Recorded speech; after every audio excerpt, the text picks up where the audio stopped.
Knows. Hi, this is Genesisn't. I'm Eric Stephen Allen. I'm here with Joe Drilling. But you can call me Joe Fury tonight. I don't know, is that a Punisher reference? Well, and the two-player character in this game is Nick Fury, so. Oh, okay, I see. I don't know who that is. I don't know a lot about comic books. I know that this is pretty good box art. Punisher is an angry person.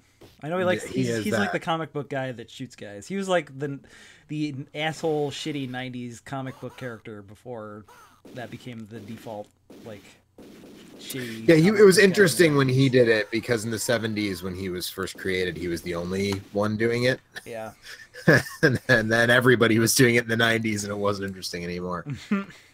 But some people still found ways to make him interesting. Garth Ennis wrote a lot of really interesting Punisher stories. There's like an alternate universe story where his family is killed during like a superhero supervillain conflict, and instead of going after gangsters, he goes after superheroes, and he like uses the funding too. Yeah, well, yeah, but super beings, and it's called Punisher Kills the Marvel Universe, and he basically finds a way to murder everybody. Also, I mentioned it to you. I'm going to mention it to the viewers now. My wife is watching Game 7 of the Stanley Cup semifinals, which the Washington Capitals are playing in. So if you hear outbursts from the background, that's why. So just, if you hear random yelling in the background, that's my wife watching hockey. So. Her family was killed by some superheroes, and now she has to take revenge. Her family was killed by the Tampa Bay Lightning, and now she has to take revenge. Right. So, what do I need to know about this game, Joe? This is a port of an arcade game by Capcom. Okay. What's going on back here? The Punisher. You can run, but you can't hide. So you can run, but you can't David Hyde Pierce. My ears. This is live streaming, by the way. So. I'm sorry. Yeah, no, I just apologized for that. They're here for my wife herself. She apologizes for the outbursts.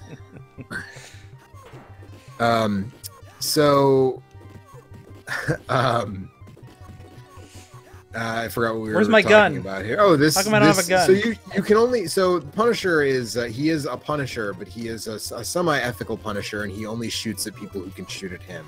Okay. So when there are guys with guns on screen, you can shoot, and when there are not, you can't. But I can throw a knife in this motherfucker's forehead. You can throw a knife in the motherfucker's forehead. And in the arcade version, you can break that bat in half and use the splintered edge to stab somebody too, but that didn't make the port. So the arcade version is sort of it's a really interesting midpoint between Capcom's early brawlers like Final Fight and their later sort of more complex, like really high quality ones like the D&D ones and Alien vs. Predator. And you can kind of feel that when you play the arcade version, especially like the gun mechanic. Like in Alien vs. Predator, all the characters have guns that they can use at any time, but they overheat and then they can't use them for a certain amount of time after that. Whereas in this game, you can shoot, but only when certain enemies are on screen. And it feels like sort of that's refined in Alien vs. Predator, where they figured out a way to maybe make it a little better mechanic than just like, oh, when certain enemies are on screen, you can shoot, and so the other times you can't. It's also only 2 players. Where is Mulder? I like that the bus driver just like is not phased at all. He just doesn't give a shit by this. Just another day in the city, you know, man. Yeah. So another thing. Also, this dude's got a fucking battle axe. Yeah, I was just gonna say, you see less of it in this version and more in the arcade, but there's like a host of medieval weaponry in this game for reasons I don't fully understand. Like in the arcade version, there's like war hammers and there's like a lance that you can throw like Arthur from Ghouls and Ghosts. I was gonna say, did they just have some extra sprites from one of the D&D games? That is really the only thing I can think of, is that they had sprites for a different game and we're just like, well, like we're here, we've got these. They're proportional to these characters, so we'll put them in here. So this port was done by Sculptured Software, who probably most people know from one of 2 things. They either know them as the people who made like all the WWE games from the Super Nintendo Genesis era through the end of the time that Acclaim made wrestling games, basically. So they did all the WWE games on the Super Nintendo and Genesis 32X. A lot of them on PS1, and they did the ECW, those two ECW video games. That was all Sculptured Software. The other thing people know them from is they eventually turned into the company that did Disney Infinity, and they went under a different name at that Thanks point. and goodbye. Yeah, in the arcade version, he shoots him after he This says is some goodbye. fucking good ass dialogue. Mm-hmm. I believe I heard Kurt join us. You did. Hi, Kurt. Greetings. All right, we have to turn this off to play Gears of War now. All right, not just yet. I'm excited. Not just yet. Yeah, well, on the regular stream tonight, we'll be playing Gears of War 4 Horde mode because Game Pass has a free trial, basically. Right, and Anthony just picked it up, and Kurt and I have been talking about playing more of that since we played it together for Extra Life like 2 years ago. Yeah, that's right. What's actually really interesting about this game, speaking of Gears of War, so I part of the reason I want to see where this is gonna go. Yeah, well, part of the reason I'm I picked this as your game this week is because I just put up an episode of Same Name Different Game, which covers it. And part of the reason is that in that episode I talk about the Xbox, PlayStation 2, Windows version of the Punisher, which came out in 2005, and really, it really puts into sharp relief the difference between pre-Gears of War third-person shooters and post-Gears of War third-person shooters. Fair. It's not a bad game by any means. I did enjoy it. It's not super unique. The thing that's unique about it is the interrogation mechanic that's in that game, which is basically like certain enemies know things that will help you advance or can make sections easier for you, and you have to torture them to get good answers. And so there's like a lot of context sensitive things where it's like if you drag the guy over to this specific, like there's a level in a zoo and it's like if you drag this dude over to the piranha tank and like dangle him over it, you can get him to tell you what you need to know. But other than that, the actual shooting bits are very just sort of like run into a room and sort of stand up and shoot at everything. And any cover is sort of incidental and it feels kind of unrefined. And again, it's not bad. It's pretty fun. Blam, blam, blam, blam, blam. Can I shoot Yeah, a lot of blams here. How do I throw a grenade? Jump and hit both attack button. Or jump and hit nice. Yeah, nice. both buttons. So yeah, that was interesting to me because we were playing Gears this week as well. That I wanted to sort of hit on that. It's just that those they're 3D third person I just shooters. saved a kitty cat or a mouse or something. I think it's a mouse actually. Yeah. Those pre-Gears third person shooters really feel a lot different now than than they did at the time. That game was by Volition too, the Saints Row people. Oh, right. It's also a pre-Saints Row game as well, though. At that time, they were best known for Red Faction? Red Faction. Yeah. Yep. So I'm trying to think what else they did. There must have been something else between. Well, there's like Red Faction 1 and 2. Was there anything else? Or? Right. There was one other thing, and now I can't remember what it was. I mean, Red Faction Gorilla. That would have been. That was later, though. I think, right? Yep. But that game's great. That game is very cool. Everything is made out of styrofoam, and it's super fun to just tear that styrofoam world apart. Exactly. Actually, playing the game is like the mission structure and stuff isn't so great, but yeah, I mean it's fine. It is an excuse to go and tear that world apart, which is really the Descent Free Space spin-off games. Free Space, The Great War, and Free Space 2. And then they did that PS2 launch title, Summoner. That was them. And Summoner 2. And that was it. Before they did the 2 Descent games, the 2 Summoner games, and the 2 Red Faction games before the Punisher. Yeah. Then they did the Punisher. Yeah, they did Saints Row, and later they did all they've done since the Punisher is more Saints Row and the 2 Red Faction sequels, and now Agents of Mayhem. Saints Row 3 is a fucking great video game. Saints Row 3 is. Saints Row 3 is a fucking great game. One of the best of the last generation. Yeah. Saints Row 4 is okay. I will not vouch for Saints Row 2, 1 and 2. They were like not horrible, but I heard 1 is like not very good at all. Really, that it's basically one is fine. GTA. One is very GTA-ish. Right. 2 is when they start going. We could do other stuff, and I like how leaning into being more goofy. And then 3 is when they were just like, fuck it. And then 4 was almost too wild for its own good. Yes. Yeah. I mean, it still has, like, the intro is amazing, but... Man, I hope Crackdown 3 is good. Yeah, well... I want it to be so good. I want it to not be Crackdown 2. Yeah, right. I want it to not be Crackdown 2. But I was going to say that there was a question on I think it was on the Beastcast last Friday, where they were talking about like things in video games that you thought were going to be big and never really were. And one of the examples they came up with was the Nemesis system from Mordor, Shadow of War, or whatever. What was the first one called? Was that Shadow of War? Shadow of War was the... Wait. Was that the sequel? I don't remember now. Shadow of Mordor. Shadow of Mordor was the first one. Anyway, so that was the one. That was the example that they came up with. You can break the bed, by the way. There are items in the bed if you break the bed. I need to break this bed. So that was the example that they came up with. But you mentioning Red Faction is another great example of like destructible environments being a thing that like. Few games have even matched what you could do in OG Red Faction for the PlayStation 2, which came out like 2001. Let alone what you could pull off in Red Faction Guerrilla as far as hitting the base of a building with a sledgehammer until the panels fell off and the whole thing collapsed. The whole thing comes down. Like Frostbite does some of that stuff, which is what all the Battlefield games are built around, but it was never to the same extent that you could in either of the Red Faction games. I think it's just like the physics calculations are like too taxing. I think has something to do with it. It's just not like worth the amount of computer power that it takes. I think Kurt might be trying to talk, but I can't hear him. No, I think he's talking to Marion. Okay. Can you hear me now? Yes. Yeah, I can hear you now. I was muted, but the little thing was popping up, so I didn't think I was muted. Okay. I wasn't sure if you were trying to talk to us. You were like half muted.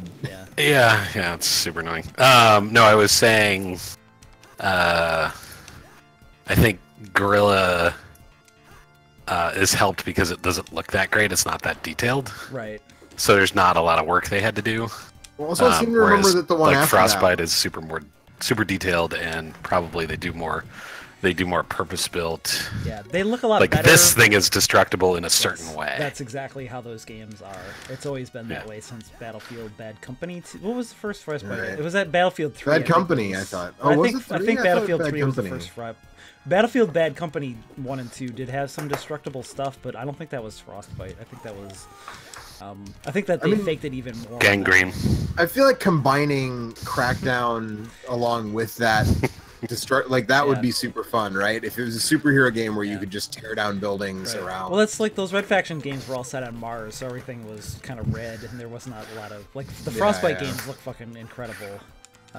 And they fake the destructible environments in a much better way than most other games, which don't even try it, I guess. But regardless, that's still a thing that I feel like there's a lot of potential there. Although I guess maybe that's just Minecraft or Dragon Quest Builders or something. It's kind of similar. But those games are fundamentally different. Like Minecraft is those you can destroy everything, but you're building. Yeah. Right. Like Red Faction is an action game where like that plays into how you complete your missions. Right.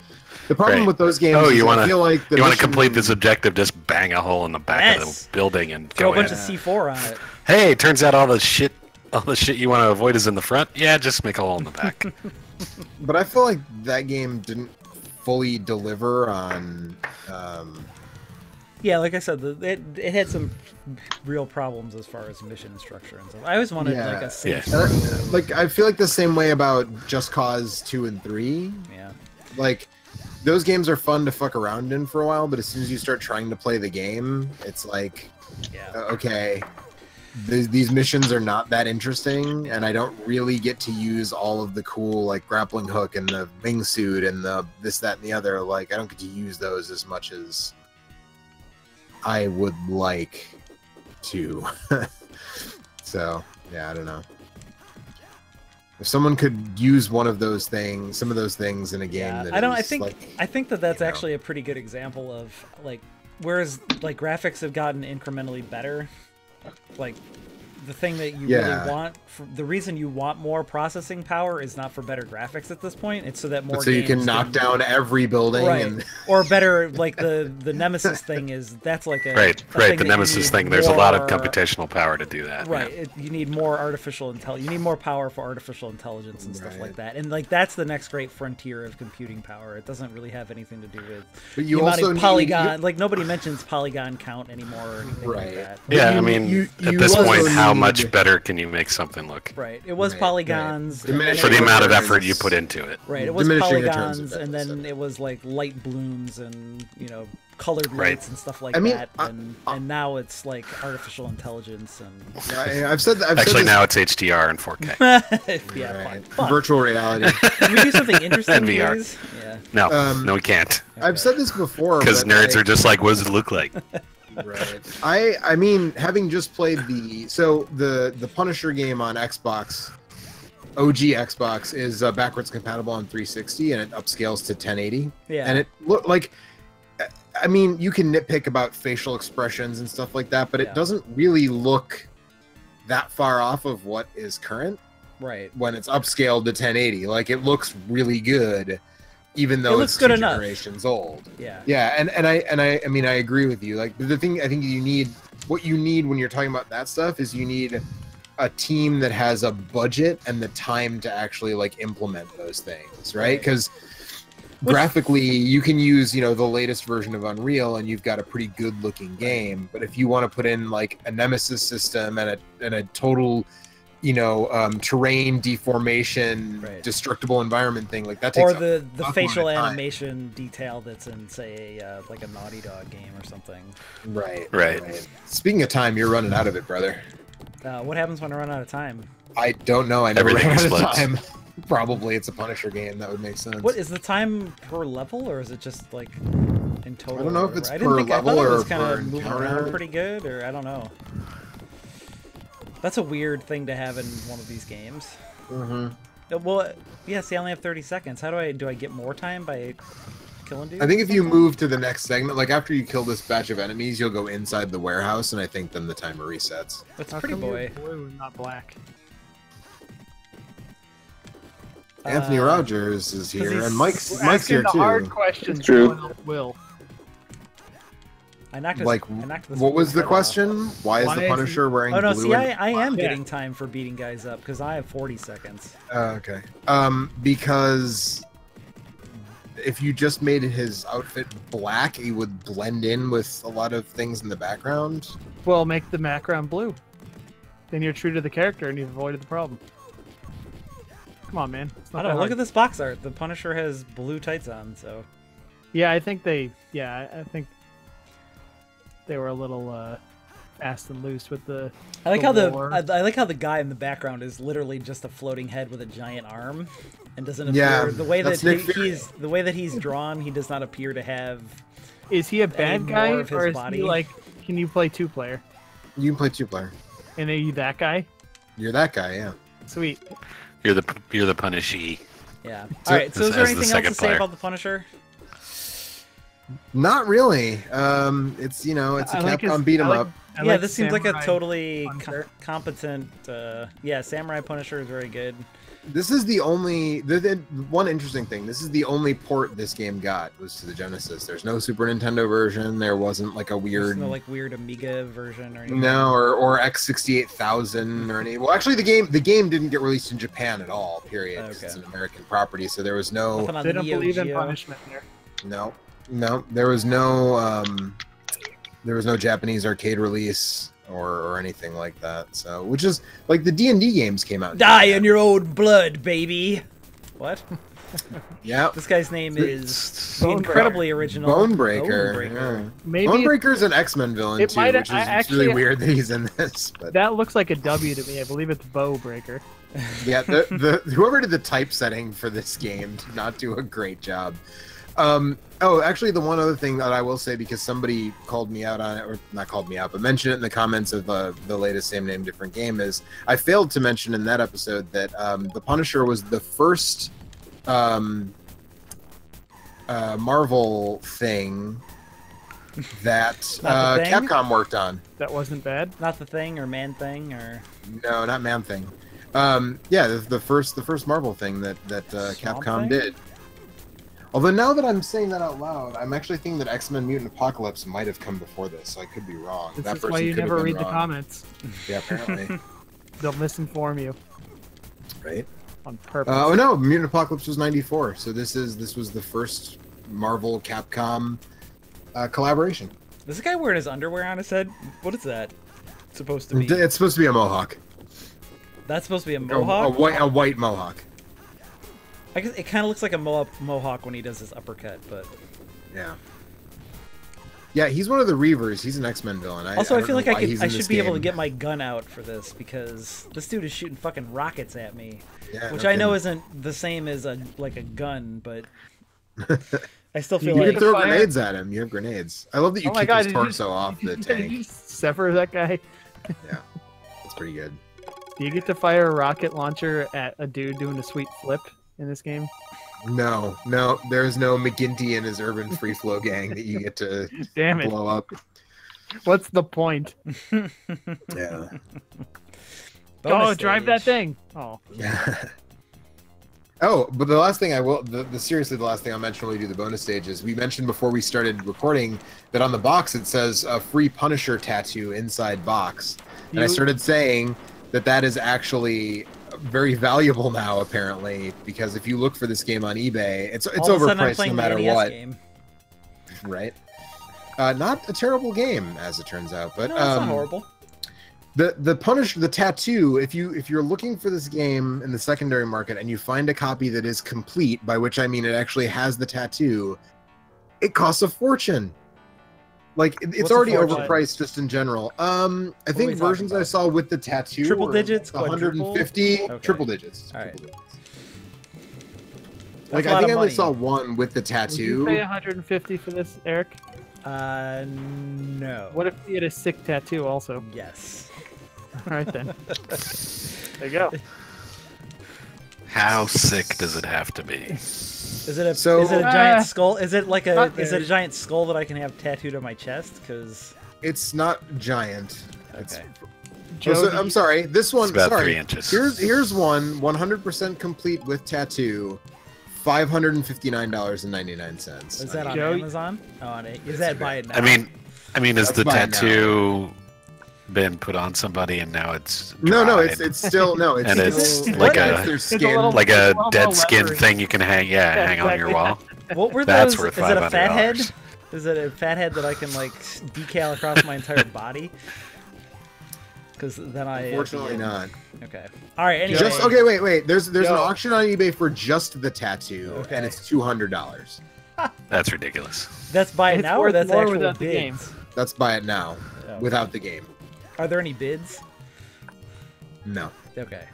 I mean, is there one like get a date with Thomas? So the $200 is purely that's not the market price. That is an aspirational. Thank you. Yeah, that's a speculation. Yeah. Speculative. I always wish. That's why I always wish that there was like Does the tattoo come with the gum? Well, you can search archive, for completed. Yeah, you can search for completed. I want to know what people are actually paying for. Well, let me see. Let me see if there are any completed auctions. Do that, Joe. and then I would like to suggest that you get an exact replica of this tattoo, but a real one. And when people make a comment about you can sell that patch of your skin for a couple $100 on eBay. Right. Well, there's that, but also.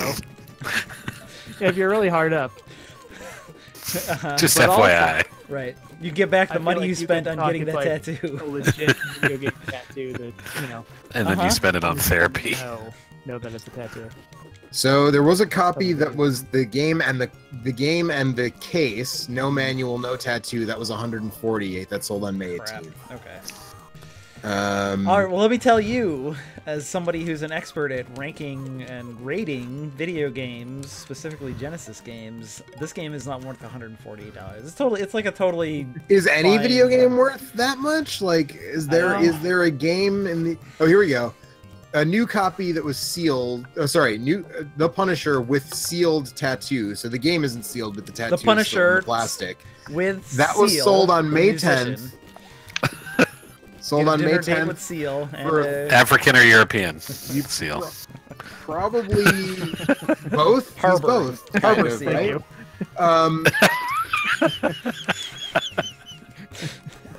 Right? This version with the sealed tattoo was $375. Maybe a northern fur seal. Is it? I thought it was a Punisher tattoo. Does Heidi Klum come too? If only.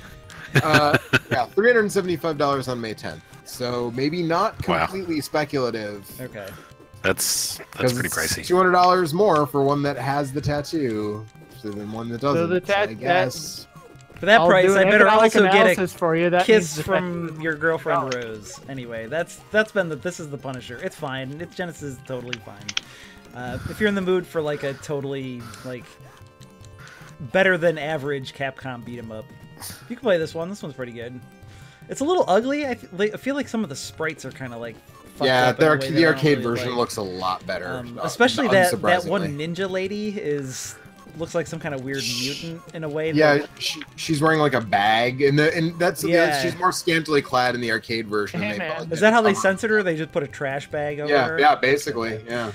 Hey man, it was either a Ford clothes or a Ford that sick tattoo. You had to buy it on eBay, so you know.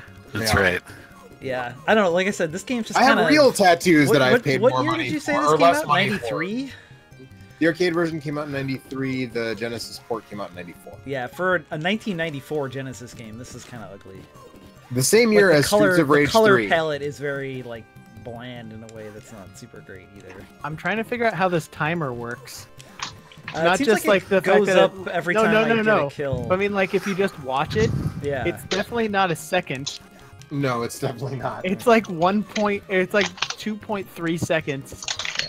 Maybe it is, but there's something like a little off with the clock speed in this emulator that's making it. Yeah, maybe. It's possible. I feel like Kega Fusion should be better than for it to be. Yeah, Kega Fusion is not the timing is not that bad. Kega Fusion. Kega.